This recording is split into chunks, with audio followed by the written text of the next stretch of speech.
Hey, welcome to the Beyond Politics podcast. I'm your host, Boniface Shalamumba. Guess what?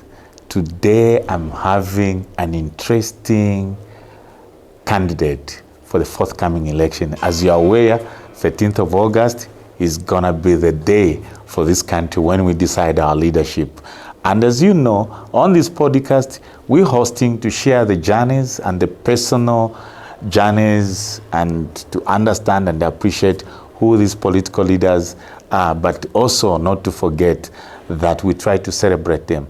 As you know, someone who stands and participates in a political process, they are very courageous. It's not an easy undertaking, so we try to use this platform to celebrate them, but we need to know who are these leaders that we want to put forth? What have they done in their lives? Who are they at a family level?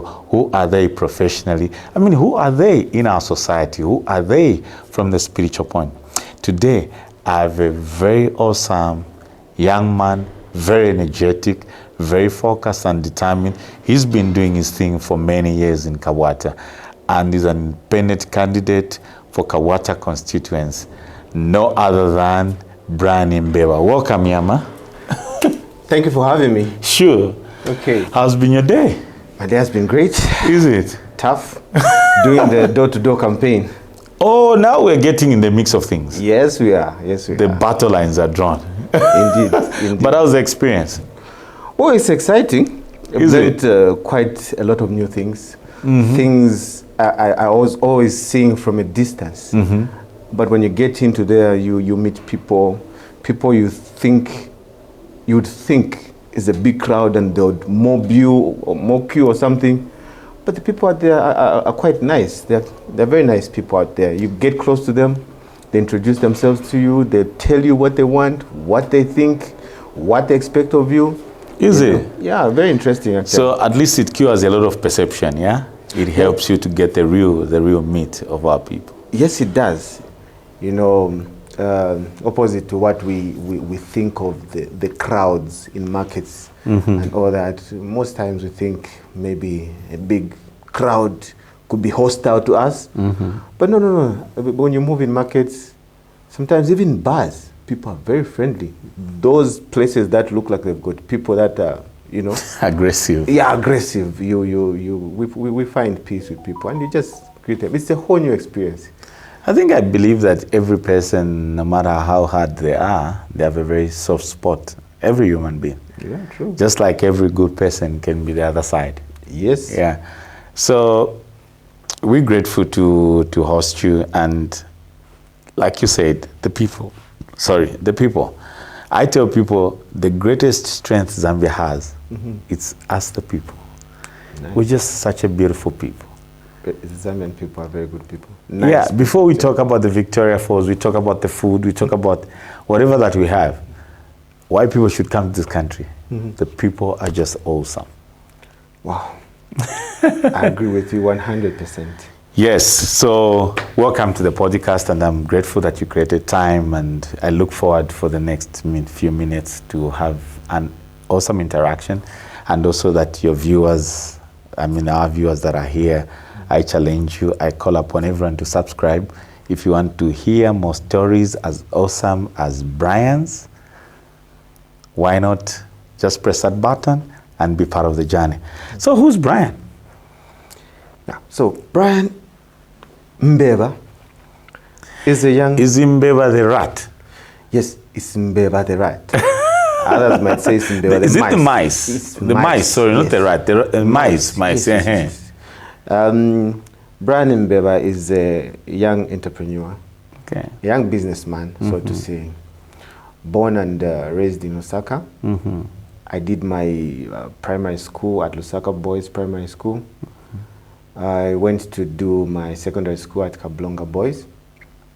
After completing, I did my accounting technician.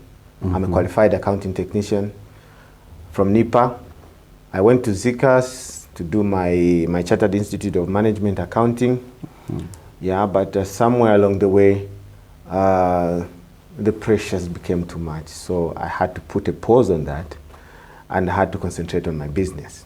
Okay, so you paused the academic. Yes. And you now focused on your business investment. Exactly. Okay. Yeah, because now then came in the business, came in the family. Everything was dropping in. Yes. So I'm married. I Okay. have 3 children. Oh. All boys. Oh, okay. Naughty ones, you can only imagine. But I love them. Absolutely. To the moon and back. Absolutely. So I think it's one of the most amazing things that has happened to me. To be a father. To be a father, to have a family of okay. my own. Awesome. Yeah. So I have been in business for quite some time. Mm-hmm. So after I completed my secondary school education, because of finances, mm-hmm. I couldn't go straight into college. Mm-hmm. My father was a civil servant, but by the time I was completing, he had retired, my mother had retired, so I think maybe the finances became shaky in the house, and I couldn't really go straight into college. So I stayed for a good 3-4 years. Whilst I was waiting to go to college, I found myself driving a taxi. Okay. Before the Yangos. Before the Yangos, before the online taxis, you know, these ones these days, they've got some level of respect to them, because when you jump onto your Yango, you find, oh no, I'm a doctor, I'm studying law. But the time I was doing it, it wasn't fashionable, and I was quite young, mm-hmm. and actually I was very small. So you mean now you've gained a lot of weight? Well, kind of, yeah. So, you know, the funny thing is that when you are at a taxi rank, mm-hmm. you know, the big people would actually love you. They'll be like, yeah. Even like I'm fine. Hey, because we don't have complications when we go. And I'm like, let's go. I'll keep your secrets. Let's go. I love that one. Yeah, so I did that for a good 3-4 years. Then I managed to get into college. So whilst I was doing that, I knew that this is not the end of the story. Mm-hmm. I really wanted to do so much with my life, but every now and then I found myself being pressed, the hurdles, the blockages. Wow, it's been wild. But I managed to pull through. I managed to go to college and stuff, like I said earlier. Mm-hmm. And before actually I managed to do that, I was someone who was, how can I put it? I was addicted. Actually, I was an alcoholic. Is it? Actually, at a very tender age. Umwangashi. At a very tender age. Yeah. Yeah. So at some point, I just had to call it quits. But how did you tell the story? How did you manage? I know it's one of the most difficult things to do. Yes, it is. It wasn't easy. I've stayed for almost 20 years. I haven't taken a sip. Is it? Yeah. Congrats. Thanks. Welcome to the club. Till now, I fear. Even when my friends just say, just take a sip, I know how it goes. It starts with a sip and then you're hooked again. Yeah. So I fear. Yeah, but I can just say it's been God. I'm a believer in God, and He's really seen me through. Mm-hmm. It was a real struggle. You try, you stop, you start, you stop, until finally I took a long break. And after that, I've been much in church. I'm a believer. Mm-hmm. I belong to the United Church of Zambia, and I'm a singer, by the way. And I love the UCZ. I think there's, when it comes to traditional, the traditional drums in church, you guys at another level. Too much. Yeah. Too much. So I've been in the church for quite some time. I'm a singer. I sing in the praise team. Okay. And there I found myself to be a leader in the praise team for the longest time. I'll be a chairman of the group. I'll lead in the singing. Sometimes I'll be like, okay, I've stopped you guys. I'm no longer, I don't want to be a leader anymore. I want others to lead. You stay a few months, it's called upon you, just briefly. You find Are you able to give us a small verse? Of what? Any song? Okay, later on, I'll give you one. Okay. Don't worry. So I found myself in the church leadership for quite some time, working with a lot of young people, my peers and those younger than me. And sometimes those older than me, I've had to lead them. And that had put a lot of experience in me in terms of leading people, how to handle people, because, when you look at the church setup, it's general. Everything. Everyone is in there. Yeah. It's different from a corporate setup. Those people, in the corporate setup. Corporate setup, they'll tell you minimum masters, minimum what? Yes. But in church, everyone is there, and everyone wants to talk, and everyone wants to have a word, everyone wants to have a say about something. So you have to learn how to deal with each person. So that's where I've spent a lot of my time. But back to the business. After I did my taxi driving for some time and stuff like that, I knew that this is not where I want to be. And the one thing that the business gave me was a lot of exposure, because I got exposed to a lot of big people. I got a lot of exposure, and I would move in places that, because people like me, they'll take me to such places and things like that. I would see how people do business, and I'm like, okay, I can do this. yeah. And somewhere along the way, people will love me. They'll just tell me, look, you're still young. You don't have to get stuck in doing this. And I took that up. That's the time I now went back to college, and after that, I started my own transport business. So you built from just being a taxi driver? Yes, I built from there. Okay. So I started my own business. Right now, I own a transport business. I've been doing that for years. It's one that has not only sustained me, but it's something that I've been proud to do, something that I love. I run a car hire business, and it's my main business. Of course, here in Zambia, you can't say, I just do this alone. When they call you, Honorable, we need some groundnuts. They say, okay, groundnuts. If you want fuel, to Alafai. Yes. So, yeah, definitely. Yeah, my main line of business is transport. That stemmed from that side. We own a fleet of vehicles. We do businesses here and there. And I'm not ashamed to say where I started from, because I think I would want to encourage someone who is somewhere now and want to be at a higher level in future. So that's where we have been with the business, and I think we have been doing okay. Those who know me from the transport business, they know me. They know that there's Honorable somewhere. They know that there's Brian, and this is what he does. Yeah, but we do. But I'm interested in the transformation capacity. It's not easy. Even like what you say, just to stop alcohol, but also the fact that you are learning by seeing, by listening to people, your clients actually. Yes. And when you went to do the accounts, you did the tech, you also did the management bit, and stopped and went back to the transport, and now put it in a different space. Exactly. Not just a taxi, but a full car hire outfit. Yes. I mean, what are some of the principles maybe you worked with to, achieve that level of discipline? And well, I can simply say it's mainly determination.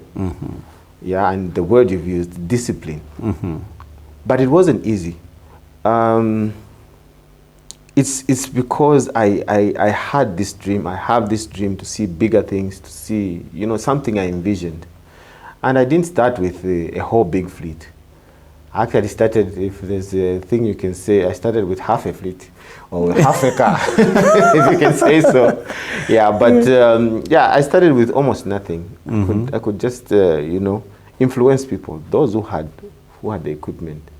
My job was to find business. Yes, find business and lobby those guys to say, okay, look, can I use your equipment? Until I got one car.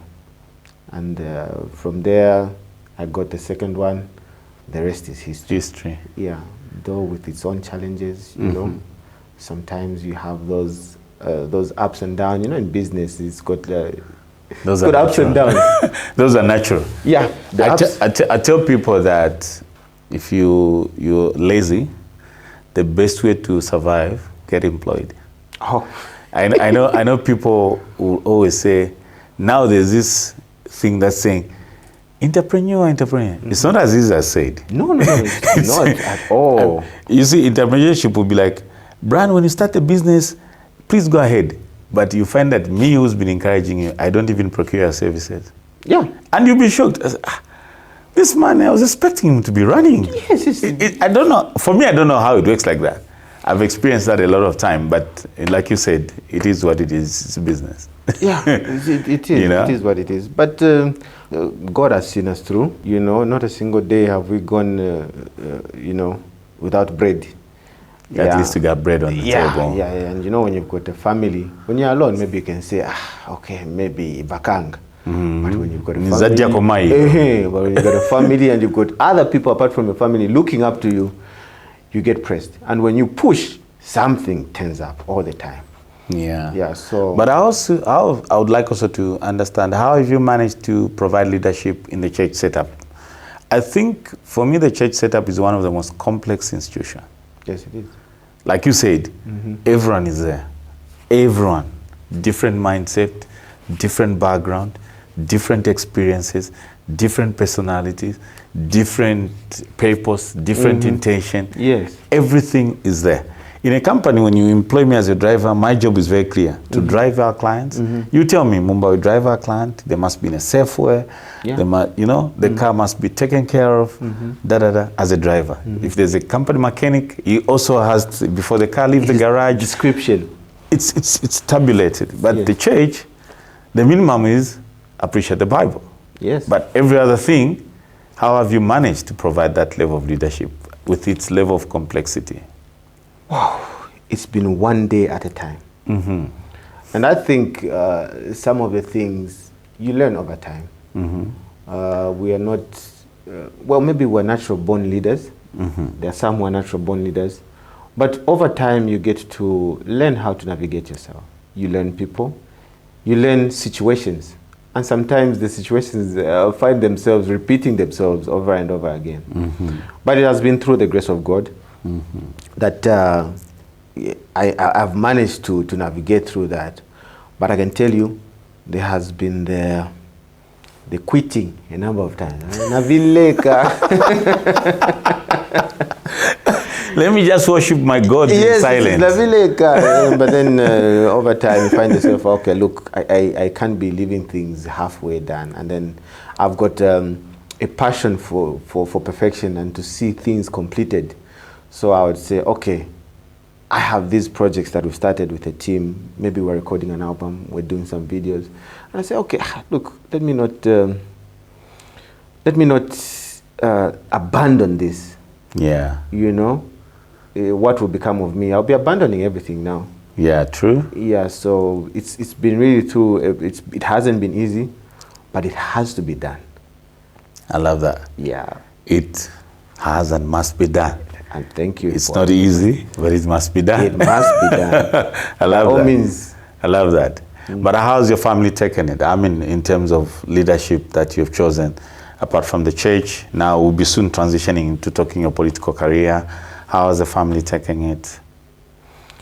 Well, my family has taken it, I can say well, better than I expected. I was actually expecting some resistance, but they have really supported me. Starting from my immediate family, going to the family where I come from my parents. My father is late, by the way. Okay. My mother is still alive. I do have siblings. Yeah, they've all been very supportive. You know, my uncles, my peers, people have really been supportive. So you really have this support system around this? Yes, I do. Congrats, you're lucky. Yeah, I do. It's somewhat funny. Like I said, I was expecting a lot of resistance, but from the same people I was expecting resistance, came in the big support. Like, oh, so look, I'm going in. This is what I've decided to. I'm answering to this call to leadership. And I'll be like, oh, wow, okay, go for it. And I'm like, oh, I was expecting you to say, we Asia, yeah, but then, like, go for it. I'm like, oh, what?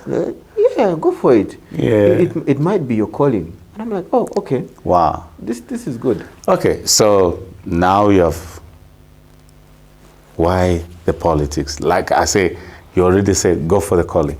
Yes. Go for it. Yes. Now you decided why we're here. We know that on the 13th of August, we're going to have a general election. And part of this job we're doing, or this podcast, is to showcase you, our leaders that have put themselves forth, and to celebrate you. Not an easy journey, by the way. So why did you decide to take up the political mentor, but also why did you also decide to go independent? Wow, very interesting. Okay, so first and foremost, I think, like I said, I believe for me it's a calling. Yeah. I tried to resist all the signs. I tried to ignore all the signs that I was seeing, you know, to say, I believe God was showing me a thing or two. And I was like, nah, that's not me. It's maybe someone else. I'm like, okay, this keeps on coming. And like what incidences would you highlight? So I've been a Kabwata person for the longest time. Truth be told, I wasn't born in Kabwata, but I was introduced to Kabwata at a tender age. And from the time I was introduced to Kabwata, I fell in love. And this is your hood. Yes, it's my hood. And I've seen the potential that Kabwata has got. And I've seen how it hasn't been realized. I've seen how the potential is just dormant, it's lying down there. And when you talk about leadership, I think maybe sometimes I'm convinced that God has really preserved me for such a time. And I'm trying to find the perfect words, but I can't get them. But to answer your question, I think God has shown me in so many ways that I've been called for leadership. And I'm really responding to it. So you're responding to the call? Yes. Okay, and I like what you say. You see Kabwata with a lot of opportunity, but it's sleeping. Yes. So how do you anticipate to awaken, to give back the life that has been sleeping in Kabwata constituency? I mean, also Kabwata becomes one of the most cosmopolitan community. Yes, yes, yes. It has. If you go to, is it Mapoloto or Maropodi or something? Mapoloto. Then there's this cosmopolitan area, you know. I mean, where there's Mayadi. It fuses in. Yeah, it has all this highly complex, and you find everything in one pot. So the other day I posted something on my Facebook page, and I was saying, look, we want to bring development to Kabwata. And one man just responded and say, Kabwata is already developed. What do you want to bring to Kabwata? I'm like, geez, we still have people that think like this. This is it? So to answer your question, I think first I need to give credit to those that came before me. The MPs that came before me. Those that have gone ahead of you. Yes, the Brigadier General Godfrey Miandas, the Michael Satters, the Given Lubindas. I think it's a legendary constituency. Eh? Yes, it has had great guys. Yeah. Yes. I think they did tremendous work. They did the heavy lifting. But I hope you agree with me that for every season or for every era or every generation, we need different tools.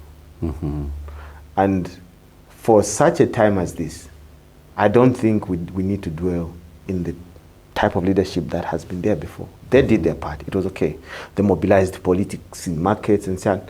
But we need a different set of tools. And I'm convinced that I'm that set of tools that Kabwata needs for such a time as this. For the moment as now. Yes. Yeah. So that in the near future, I can hand over also to another younger person from another generation. Another generation. Yeah, so are you able to unpack what are maybe 3-4 things you anticipate to do to bring that life back in Kabwata to the generation, to respond to the generation now? First and foremost, if you have seen my manifesto, there are a number of things. It's a 5-pillar manifesto. Yeah. But let me just pick out 3. Yeah. So on our manifesto, we've got modern infrastructure that we want to bring along. And like I said, those who came before me did the heavy lifting. But when we talk about infrastructure, we can't do the basic anymore. Yeah. We want Kabwata to be a shining example in every sector. So we are bringing in modern infrastructure. When we talk about bringing in a new building or a new community hall, it has to be, proper futuristic. Theater. Yeah. Yes, we don't have to wait and do something for the 80s because we are basic, chifundo, and no, we want to we want to bring the modern infrastructure. Yeah. And in infrastructure, we want to revamp some of the recreation facilities that have survived. Because some of the recreation facilities have been taken up, they've been shared as plots by... Yeah, they're gone. They're gone. They're gone. So I want to make sure those that have survived and are looking like they're abandoned now, I know what they're doing. They're looking at them and making them seem like they can't function. But my plan is to revamp them so that it leads me to the next thing that is on our manifesto, which is the youth empowerment. And there's my personal favorite, the substance abuse and mental health. Yeah, that is number 5 on our 5 pillars. So now when we look at substance abuse in Kabwata, sometimes we get this bad name. The Hollywood. Yes. So I'm not condemning my brothers and sisters who are maybe hooked. But for most of them, it's because there are no opportunities. For others, it has become a hopeless situation. Like, you try this, it's not working, but okay, whilst I'm waiting, let me just have this, let me do this. But it has been, before you know it, you're hooked to something. So when we talk about recreation, we're talking about maybe football grounds, we're talking about play parks. At least that will help to prevent the younger ones so that they don't get into such vices. Yeah, very true. When we talk about empowerment for the youths, we're looking at opportunities. Opportunities that are already there now, but they're not reaching our youths. Because maybe those that are there as so-called, maybe the area leader, it's not much of their interest. You see maybe they're only interested in other things, but neglecting our young people. Yeah. So we have this idea that if I manage to first get into office, at least we can work on some of those things so that we reduce on the issues of substance abuse, addiction. Then we talk about rehab. There's a plan to have at least sports of rehab. Within the constituency. Within the constituencies. That's a good one. Yeah, that would be before we talk about going to Chinama. Yes, we should start within our space. Exactly. And with the such facilities, I'm hoping to look at it holistically, because we need, first and foremost, we need, we need law enforcement. We can't do away with that. We can't do it by ourselves. There are people that are trained for that. First, we need law enforcement. We need proper regulation of how some of these things which are easily accessible. I think the accessibility is just too much, and I think the regulation is is not up to date. And also, I think the stats, they were showing that the number one responsible for alcohol abuse, for mental health, is just alcohol abuse. As the number one, and it's easily accessible. Yes. And it's easily, before you even talk about other hardcore. Other substance, hardcore, yeah. Just, and I think as you prepare your agenda, we may need to prioritize how do we look at alcohol in the lenses of alcohol. Because there are these other things where someone just drinks in the next 5 minutes he was okay. He starts speaking very good English. So that's why I'm saying accessibility is just there. It's just too much. Yeah. So we need to regulate. That thing is meant to relax you. It's a social thing, and you can't stop people. Yeah, absolutely. But when it becomes a cancer. It becomes something that is a problem. Like, if you just count 1, 2, 3, 4, 5 homes, they'll tell you that there should be one that is an addict to either the same alcohol or even other hardcore drugs. Out of every 5, you have that. And the families are broken. Families are crying. And some of these things, I'm convinced they can be prevented. So we are looking to find the best means. Of course, with in our localities, we've got people who've got big brains. We can think up to a certain level, but other ideas, I want to be open enough to the people to say, okay, you have this idea. We come together, we work on this issue. Get on the table. Yes. Let's have this conversation. Yeah, and leading me to the question you asked, the other question you asked us, why independent? I chose to go independent because I want to be available to the people. I want to have as many engagements as possible with the people of Kabwata. Because if I stand on party ticket, my loyalty is to the party. And the priority in everything I do will be to the party because they sponsored me. But with the people of Kabwata sponsoring me to Parliament, I'm answerable to them. Yeah. As in this case. Yeah. Are you not gonna? What's most members of Parliament during elections they'll change their phones are available. After they win, they change this. No. I think that is not my style of leadership. It's funny. Like I was telling you, the people are interesting. Yeah. And everywhere I've been moving to meet people, and I tell them, okay, look, this is what we want to do. Can we do this together? Send me to Parliament, and I'll represent you. Not represent myself, but I'll represent you. And they'll be like, tizakupasani vote na kuwina mzawina manje mkawina mumavala kawindo. So we laugh with my friends and say, when we reach this place, you hear they talk about kawindo, mavala na tinte. So I'm like, okay, I know I'm only human. Yeah, but like I said, I'm a believer in God, and because I believe this is a calling, I pray to my God that please remind me every day that these are the same people I was telling that take me to Parliament, send me to Parliament.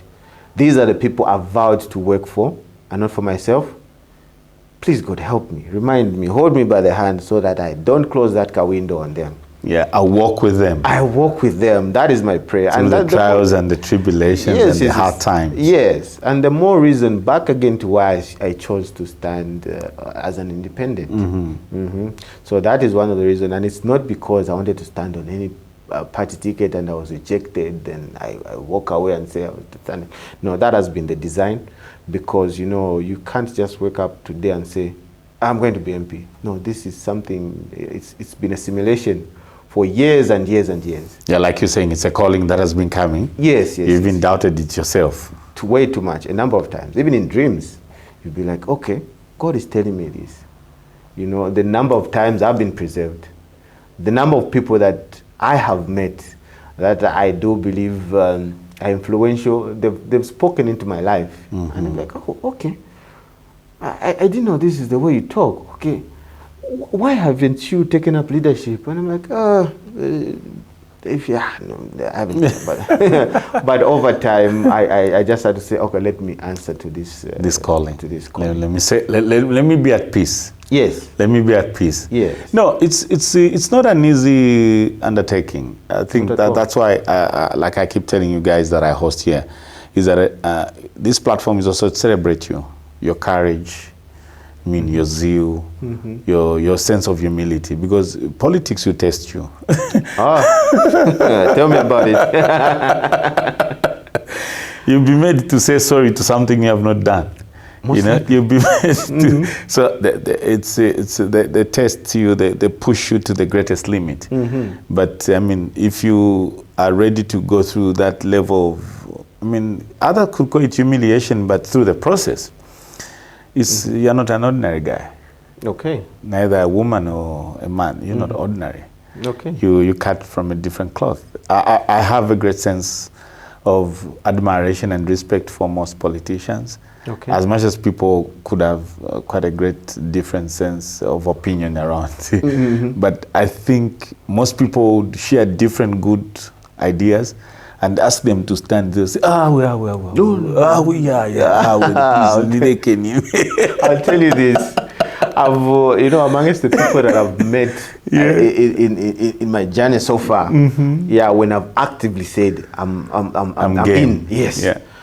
Some of the people that I've met have been, you can tell that, our guy has been wanting to do this, but he didn't have the courage. The character. He couldn't summon enough courage to do it. Maybe even myself and, Kathy here would have So some you find they'll speak from a point of view of saying, okay, young man, this is what you've done. I wanted to do it. So since I couldn't do it, look out for these things. And then if you do this, do that, I think it will be good for you, and it will be good for the community, it will be good for the constituency, and I'll be very happy for you. And then you'll be like, oh, okay, thanks very much. Yeah. But then you meet also other people that you can tell that, okay, this man or woman wanted to do this, but he couldn't summon enough courage to do it. And they'll be like, you haven't done this. And you can be like, okay, I don't know if my judgment is correct, but I think this is coming from a jealous point of view. So,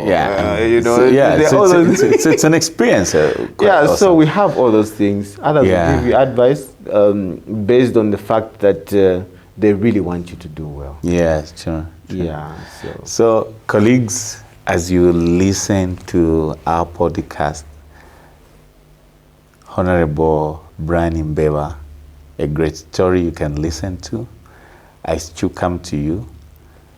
Take your phone, subscribe, make a comment, and share, and you listen to these amazing stories. I told you, these are guys that have got courage. Their journeys are so inspiring. From an ordinary young taxi driver, goes into college, takes himself into college 4 or 5 years later.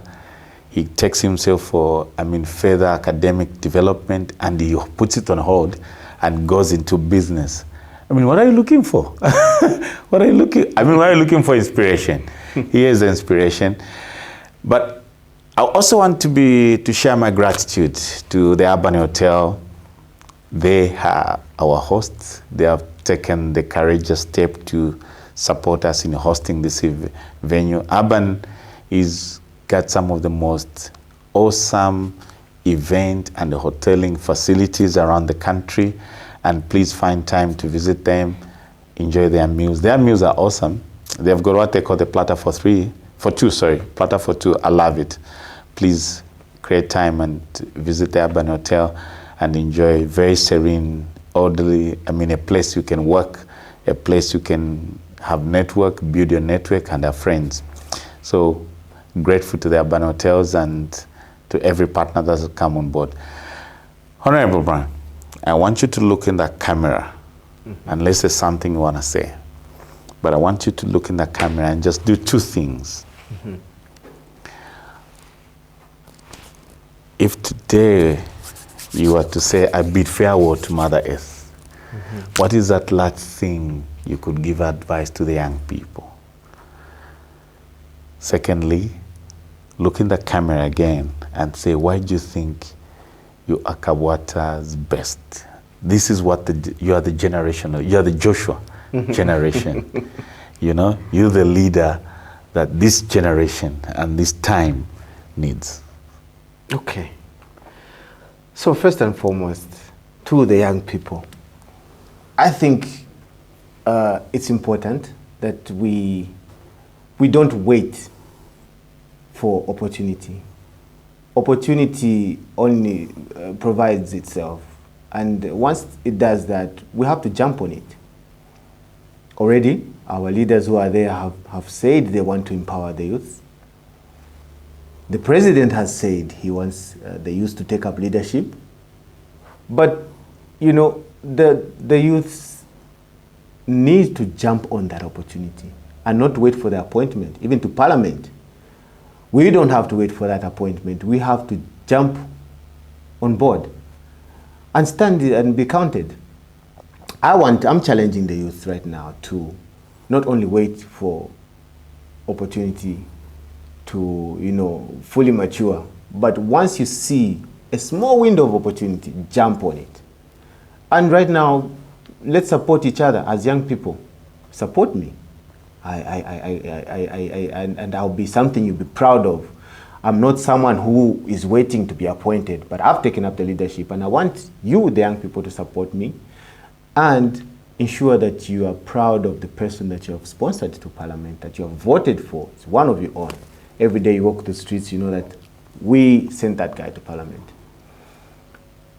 The day I'll leave this earth, I want people to remember me as someone who was humble, someone who was willing to teach others, and somebody who's got, you know, a flair for perfection. I want to remember that somebody who really fought so hard to make a change and not to come on this earth and just pass through. No, I want to make sure that I live on this earth. I do the things that are needed and to make an impact. It doesn't matter how long I'll live on this earth, but the little time that I have on this earth, I want to make an impact that I'll be remembered for, that I made an impact to, you know, influence the younger generation, to bring about development, you know, prosperity to our communities. I want to be remembered amongst the many things, at least for those, I would want to be remembered for those. Yeah. Kabwata, you have your leader, Honorable Brian Mbeba, a young man. He's shown you the journey, like I earlier indicated. You know what you've said reminds me what I was having a chat with Her Honor, the Vice President, Dr. Talin Almango. Okay. She said something ironic. She said, Mumba, do not fear to join the cloud. Your job to be in the cloud is to stand out. Okay. Nice. You get it? Mm-hmm. Do not fear to join or be part of the crowd. Mm-hmm. Your job in that cloud is to stand out. Okay. And I think it's ironic. I mean, because we're not going to be isolated in solitude, mm-hmm. but we have to be part of the process, and we stand out. Yes. And leadership is always picked. You know, There's no moment. Colleagues, like I said, before we go, Honorable Brian promised us to sing. So we'll do a small verse. He has to do a song that everyone can sing. Just where we're going. He said he's a choir leader. And this is a very good. Good. We're going to drum. The song is not coming. You know, I forgot about that part. The song is not coming. Any. What song? A gospel song is okay? Any, that's why, yeah. Definitely, my love song, Tima Tukonda. But okay. In this case... In this case, let me find. Wow, and I have a song, but it's run away. Just give me a minute, a song will come. But right now it's gone. There was a song I was imagining, but it's gone. It's gone, but we needed it. Yeah, which one? Give me a song. Can we do Redemption song? The Songs of Freedom. Yeah. Old pirates, yes, they robbed I. You know to do a song. So right to the merchant ships. Minutes after they took I from the bottomless pit. And my yeah was made strong by the hand of the Almighty. We forward in this generation triumphantly. Won't you help to sing another song of freedom? All I ever had, redemption song. Emancipate yourselves from mental slavery. None but ourselves can free our mind. Have no fear for atomic energy, 'cause none of them can stop the time. How long shall they kill our prophets while we stand aside and look? Some say it's just a part of it. We've got to fulfill the book. Won't you help to sing? Come on, give me some more. Another song of freedom. All I ever had. Redemption song. Yeah, we got it. That's what we need. Yeah, emancipate yourselves. Okay. So, colleagues, it's been awesome. I'm grateful. Honorable Brian, you made the Beyond Politics a home to be. We should do this again. I promise. Now, next time, I'm going to come and just document your company. Okay. I mean, the business you're doing. We want to share these stories as much as we can. Okay. And let people be inspired. It's beyond politics. Let's talk outside these things. Mm-hmm. Let's celebrate people. We don't want just to talk about the same people every other time. People are doing greater things out there. Yeah. Yeah. I'm here. Awesome, man.